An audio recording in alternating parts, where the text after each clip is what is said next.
दो वियतनामी राज्यों का जन्म तो अवश्य हो गया था। जेनेवा समझौता के तहत वियतनाम दो भाग में बटा था। करा जेनेवा समझौता ने क्या किया, जो कब हुआ था 1970 में, 1954 में, सॉरी 1954 में, जाकार्ता सम्मेलन 70 में हुआ था। तो कह रहा है कि जेनेवा समझौता तो एक बात फिक्स कर दिया कि वियतनाम में दो नए राज्यों का जन्म हुआ, परंतु अस्थायी शांति की उम्मीद बरकरार नहीं रख सका। जेनेवा समझौता हुआ था क्या कि चलो अलग अलग भाई बांट देते हैं, अपना सब शांतिपूर्वक रहो, अब किसी को कोई लड़ाई झगड़ा से लेना देना नहीं है। लेकिन इस बात पे जेनेवा समझौता खरा नहीं उतर पाया और शांति बन गया, क्योंकि उत्तरी वियतनाम जहां साम्यवादी सरकार थी, वहीं दक्षिणी वियतनाम में पूंजीवादी। साम्यवादी मतलब कौन सा देश समर्थित? रूस समर्थित। पूंजीवादी मतलब कौन सा देश? अब तो कहा कि 1900 यानी जेनेवा समझौता हुआ था 54 में। कर जेनेवा समझौता में यह कहा गया था कि अगर जनता चाहे तो बीच में चुनाव करके और जो अलग अलग वियतनाम बटा हुआ उसको एक कर सकता है। उसी समय से वियतनामी जनता इसके एकीकरण के पक्ष में आवाज उठाते हैं। यानी उस समझौता के तहत 56 में कहा दिया गया था कि चुनाव करवा के अगर आप चाहिए तो दोनों को एक कर सकते हैं। तो जनता जो था, वियतनाम की जनता, उसके माइंड में आया भाई अलग अलग रहेंगे तो मेरा ही नुकसान है। अगर बाबू देखो इस पॉइंट को ऐसे समझो, हमारे परिवार के सारे सदस्य इकट्ठा है तो उस परिवार की मजबूती कुछ अलग दिखती है, और परिवार के सब सदस्य अलग अलग हो चुके हैं, रह रहे हैं, उस परिवार की मजबूती कुछ अलग दिखती है। तो वही कह रहा है कि जनता को समझ में आ गया, इसलिए दोनों, चाहे दक्षिणी वियतनाम हो चाहे उत्तरी वियतनाम हो, दोनों की जनता एकीकरण होना चाहती थी, संपूर्ण वियतनाम एक होना चाहता था। उसी समय वियतनामी जनता इसके एकीकरण के पक्ष में आवाज उठाती रहे, जिसे उत्तरी वियतनाम का पूर्ण समर्थन था। और उत्तरी वियतनाम कहता था कि उठाइए आवाज, हम पूरे के पूरे वियतनाम को क्या करना चाहते हैं, एक करना चाहते हैं।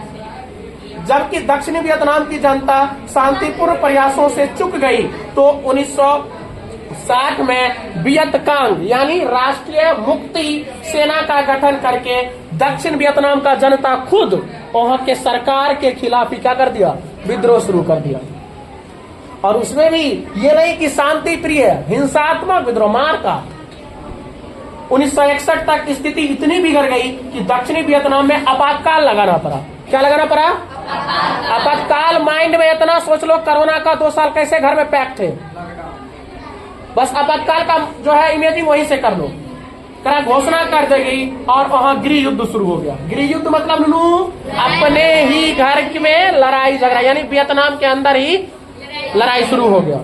अमेरिका जो किसका समर्थन में था, दक्षिण वियतनाम या उत्तरी वियतनाम? दक्षिणी वियतनाम के समर्थन में था। साम्यवाद के प्रभाव को रोकना चाहता था। वो अमेरिका नहीं चाहता था कि ज्यादा से ज्यादा रूस का प्रभाव फैले, तो इसको रोकना चाहता था। हमने पीछे पढ़ लिया कि कैसे वो खुद से लड़वा रहा था, जिससे कि रूस का शक्ति ज्यादा ना बढ़े। 1961 में स्थिति इतनी बिगड़ गई कि वहां पे कह सकते हैं कि लड़ाई झगड़ा शुरू हो गया, आपातकाल घोषणा हो गई, युद्ध शुरू हो गया। अमेरिका जो साम्यवाद को विकास करने नहीं देना चाहता था, 1961 में सितंबर में शांति को खतरा नाम से एक श्वेत पत्र जारी किया, यानी एक पत्र जारी किया, और उस पत्र का क्या नाम दिया, शांति का खतरा। उत्तरी वियतनाम की हो ची मिन्ह सरकार को इस गृह युद्ध के लिए जिम्मेदार है। वो शांति का खतरा जो पत्र दिया, उस पत्र के तहत उत्तरी वियतनाम किसकी सरकार थी उसमें, हो ची मिन्ह, और उसको क्या किया, वहां पे जिम्मेदार ठहराया कि अगर वियतनाम में गृह युद्ध हो रहा है, मार काट हो रहा है, तो इसका सारा का सारा जिम्मेदार कौन है, पूरा का पूरा हो ची मिन्ह है इसका जिम्मेदार। और 1962 की शुरुआत में अपने 4000 सैनिकों को दक्षिण वियतनाम में मदद के लिए भेजा। यानी उसने कहा कि दक्षिण वियतनाम में क्या हो चुका है, स्थिति खराब हो चुकी है, उत्तरी वियतनाम की जो जनता, वहां की जो सरकार है, दक्षिणी वियतनाम की स्थिति को बिगाड़ चुका है। इसलिए उसने क्या किया, अपने 4000 सैनिक को मदद के लिए दक्षिण वियतनाम भेज दिया। कौन भेजा? अमेरिका। किसने भेजा? अमेरिका। वास्तविकता लेकिन यह थी कि नियो दिन दियम की तानाशाही अत्याचार से जनता वहां पर तंग आ चुकी थी, और ये जो दियम था किसके समर्थित सरकार में था, अमेरिका समर्थित सरकार में। इसी को लेकर कि तंग आ चुकी थी बौद्ध जनता, धार्मिक और असहिष्णुता के कारण आत्मदाह कर रहे थे। यानी वहां पर बौद्ध धर्म के जो भी लोग थे उनके साथ व्यवहार ठीक से नहीं किया जा रहा था, जिसके कारण वो लोग वहां पर अपने आप को जला रहे थे, आत्मदाह कर रहे थे।